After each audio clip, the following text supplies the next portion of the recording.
This segment brought to you by Kansas Regenerative Medicine. Your stem cells, your health, your life. We're back in the Twilight Zone here. This is our Halloween show on Around Kansas. We never did introduce ourselves. I'm Frank. I'm Deb. And we're here every Wednesday morning. Hope you are too. So we're doing ghost stories today. And there are a lot of ghost stories all around the state. Of course, there are all around the world. But this is Kansas. So anyway, you have a book. Well, I found this book. This is a classic in Kansas, Ghost Towns Around Kansas, and it was written, I think, in the 80s.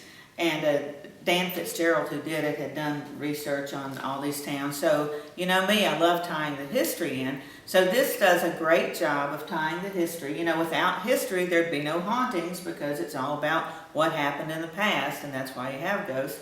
So for those like me who like to just explore the state, this is a great guide to places that used to be or you know, were there for a short while and there's nothing but foundations left.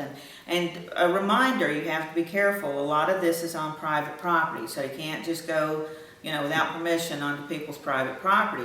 But there's so much that you can see from the road, or that you can walk around, or that you can just experience. And I do love old, creepy, abandoned buildings. And you can go on Facebook. There's so many groups now on Facebook. I live on Facebook.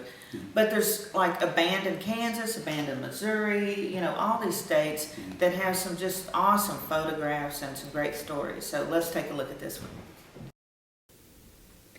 As soon as the Kansas Territory was opened for settlement in 1854, towns sprang up like mushrooms, first along the Missouri border, then steadily westward along trail routes, rivers, and railroad lines. Many of them barely got beyond the drawing board, and hundreds of them flowered briefly and died, victims of the boom or bust economy of the frontier and the vagaries of weather, finance, mining, agriculture, railroad construction, and politics. Ghost Towns of Kansas by Daniel C. Fitzgerald is a practical guide to these forsaken settlements and a chronicle of their role in the history of Kansas. It focuses on 100 towns that have either disappeared without a trace or are only a shadowy remnant of what they once were, telling the story of each town's settlement, politics, colorful figures and legends, and eventual abandonment or decline. The culmination of more than 10 years of research, this book was published in 1988 and remains a classic. It is a distillation of the author's immensely popular 3-volume work on the state's ghost towns, now out of print. Condensed and redesigned as a traveler's guide, it is organized by region and features 10 maps and detailed instructions for finding each site. 20 of the towns included are discussed for the first time in his volume.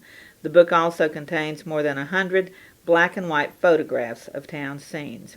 With this guide in hand, travelers and armchair adventurers alike can journey back to the Kansas frontier to places like Octagon City, where settlers signed a pledge not to consume liquor, tobacco, or, quote, the flesh of animals, unquote, in order to purchase land at $1.25 per acre from the Vegetarian Settlement Company.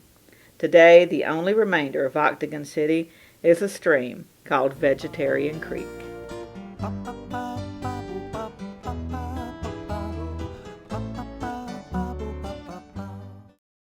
Next time you see a beautiful field of corn, reach out and thank the farmers who work tirelessly to raise corn for livestock feed, renewable fuels, and exports to feed a growing world population. The farmers on the Kansas Corn Commission work for Kansas Corn with grower-funded checkoff dollars that support foreign and domestic market development, research, promotion, and education to expand opportunities for Kansas farmers. To learn more, visit kscorn.com.